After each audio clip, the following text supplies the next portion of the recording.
Surabaya,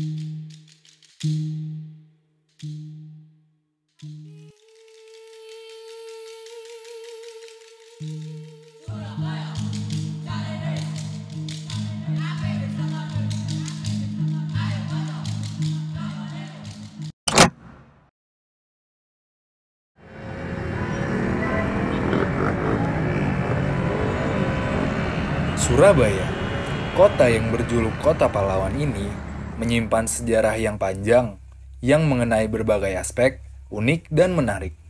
Namun, walaupun menyimpan banyak sejarah yang unik, banyak tema-tema sejarah di Surabaya yang kurang dieksplor dan diekspos. Salah satu tema sejarah yang kurang tereksplor dan terekspos ini sendiri adalah tema sejarah kuliner kota.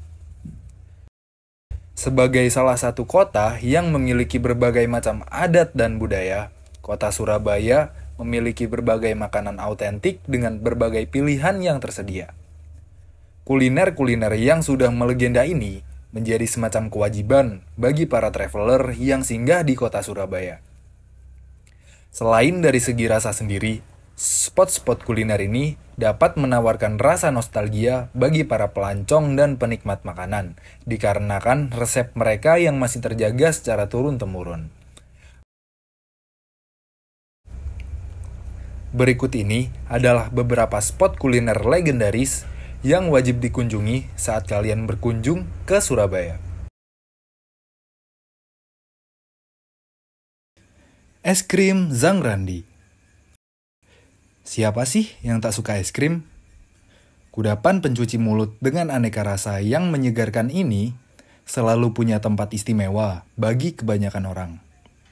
Terlebih lagi, jika es krimnya berasal dari tokoh legendaris yang sudah berusia puluhan tahun. Jika di Jakarta ada Ragusa Es Italia yang sudah cukup tersohor, di Surabaya ada kedai es serupa, namanya Zhang Randi.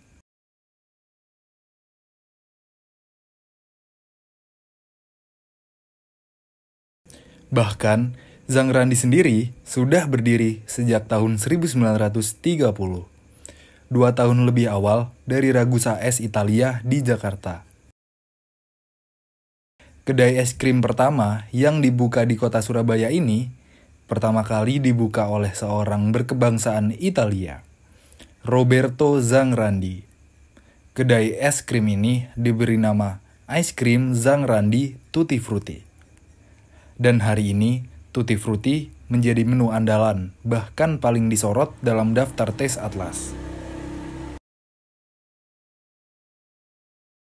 Es krim Tutti Frutti memiliki bentuk segitiga dengan tekstur lebih keras jika dibandingkan dengan es krim lainnya.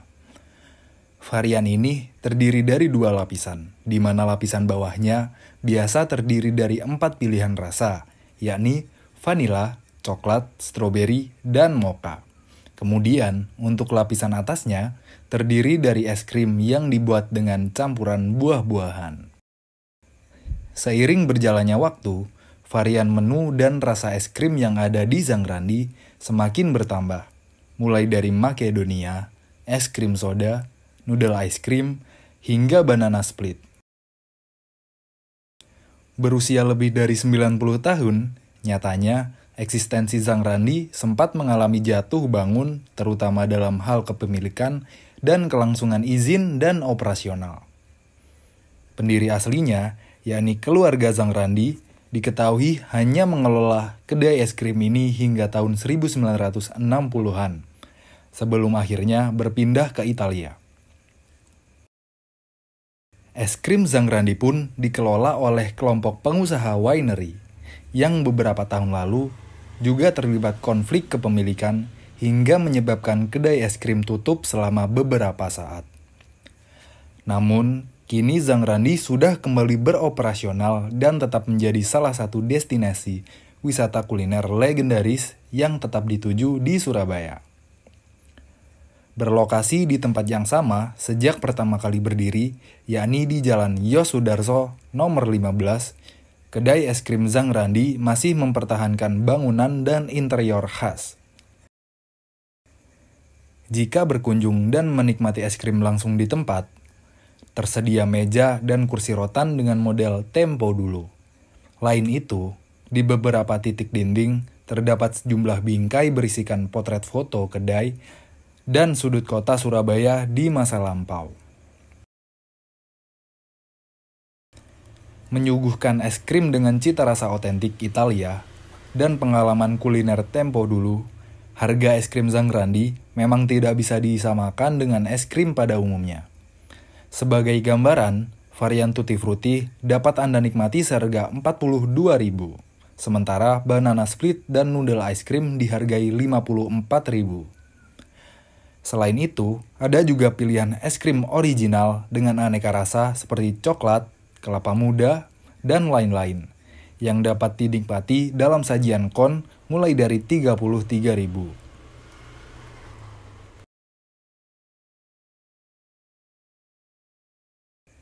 Lontong balap Pak Gendut.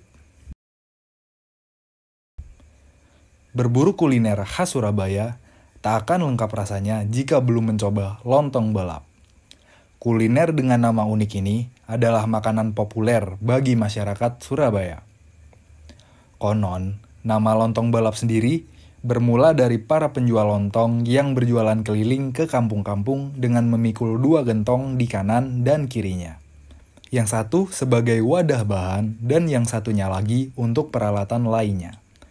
Karena bebannya yang cukup berat, sehingga penjual tersebut berjalannya sangat cepat seperti orang yang sedang balapan. Kata balapan itu sendiri berasal dari bahasa Jawa yang artinya mengadu kecepatan. Bukan hanya itu, ada versi sejarah lontong balap yang tak kalah lucu. Menurut beberapa orang, dahulu, penjualan lontong balap terpusat di satu tempat. Hanya saja, para penjual itu menggunakan alat makan secara bersamaan. Karena itu, pemakaiannya harus beradu cepat.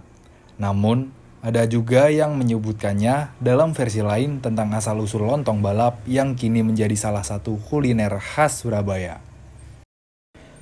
Terlepas dari semua itu, lontong balap adalah salah satu kuliner yang wajib dicoba jika Anda mengunjungi kota Surabaya. Seporsi lontong balap terdiri dari potongan lontong, tahu goreng, lentuh, dan ditaburi tauge yang melimpah. Kemudian disiram dengan kuah.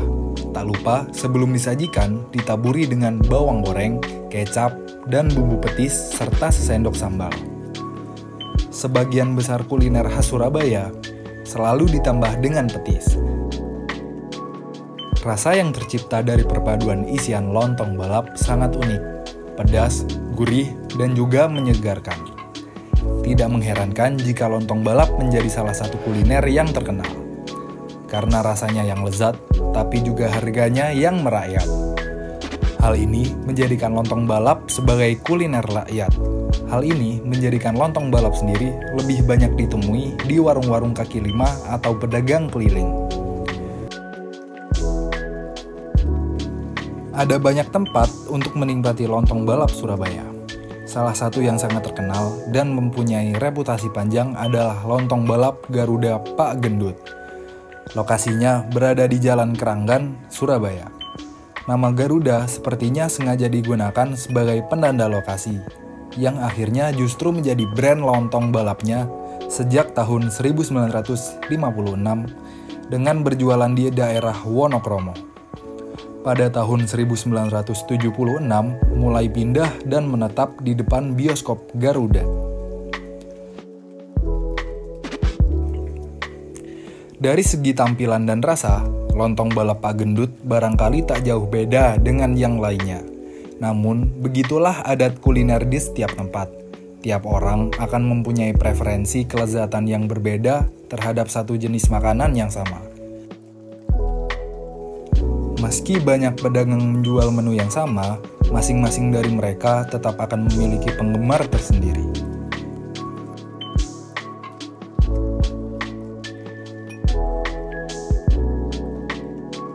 Sate Ondomohen.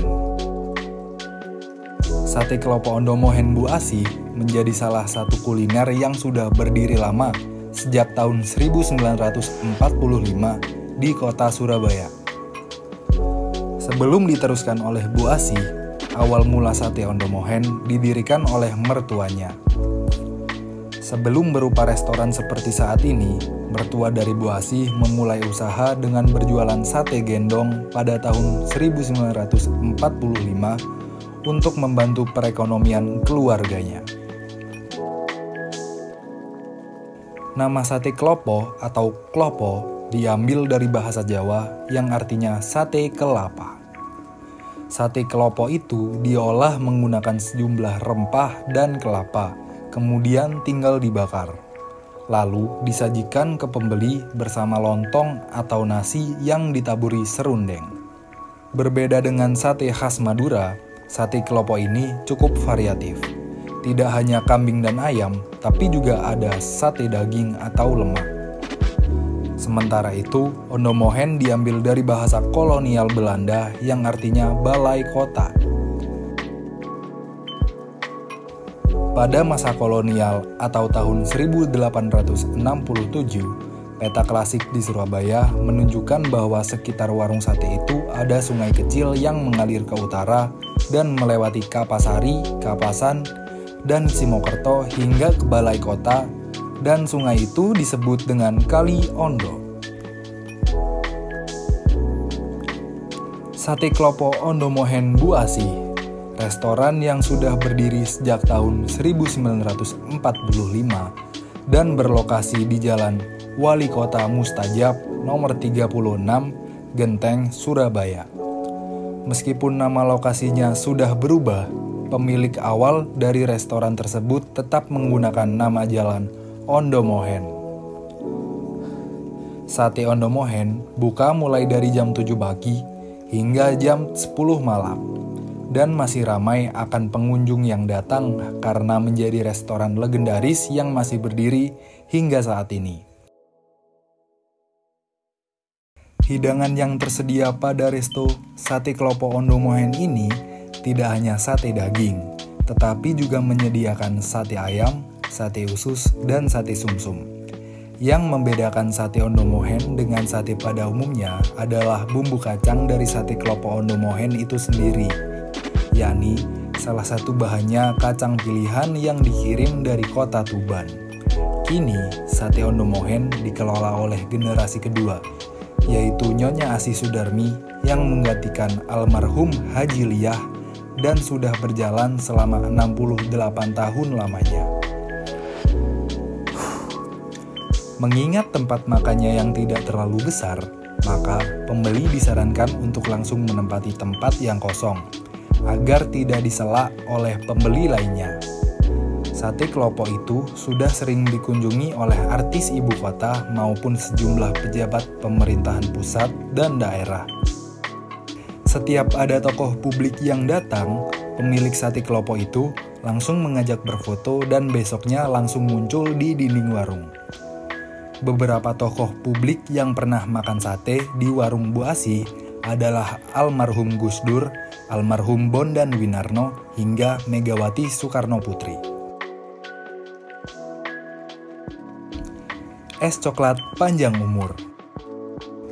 Sebagian besar warga Surabaya sudah banyak yang mengenal es coklat tambah umur atau es coklat panjang umur. Es yang bisa melegakan dahaga ini memang legendaris. Di tengah maraknya kuliner kekinian yang datang silih berganti, es coklat legendaris ini seperti tidak termakan usia. Selama kami di sana, antreannya hampir tidak pernah sepi. Kedai es coklat panjang umur yang terletak di Jalan Simokerto nomor 49 ini sudah berdiri sejak tahun 1950. Penjual es coklat pertama bernama Ngadimin yang pada awalnya memulai usaha dengan berkeliling.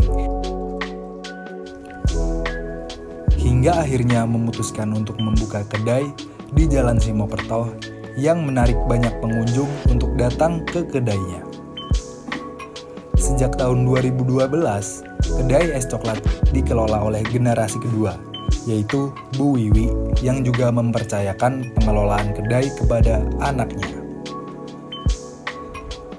Es coklat ini menjadi salah satu kuliner legendaris yang ada di kota Surabaya. Uniknya, meskipun sudah berdiri dalam waktu yang lama, es coklat ini tidak membuka cabang dimanapun. Es coklat panjang umur terbuat dari bubuk coklat asli, sehingga rasanya tidak hanya manis, tetapi ada hint rasa pahit dari coklat asli tersebut. Resep yang digunakan juga masih terjaga dari generasi ke generasi. Meski tempatnya sederhana, hingga masa kini es coklat panjang umur ini masih ramai akan pengunjung yang datang. Para pengunjung biasanya menikmati es coklat ini bersamaan dengan roti yang juga disediakan. Es coklat ini dibanderol dengan harga 8.000 dan roti seharga 2.000 per bijinya. Selain itu, para pengunjung juga dapat menikmati cemilan berupa gorengan berbagai varian dengan cocolan sambal petis yang menggugah selera dengan harga yang murah meriah hanya 2.000 per bijinya. Sekian informasi yang dapat kami sampaikan mengenai kuliner legendaris yang ada di kota Surabaya.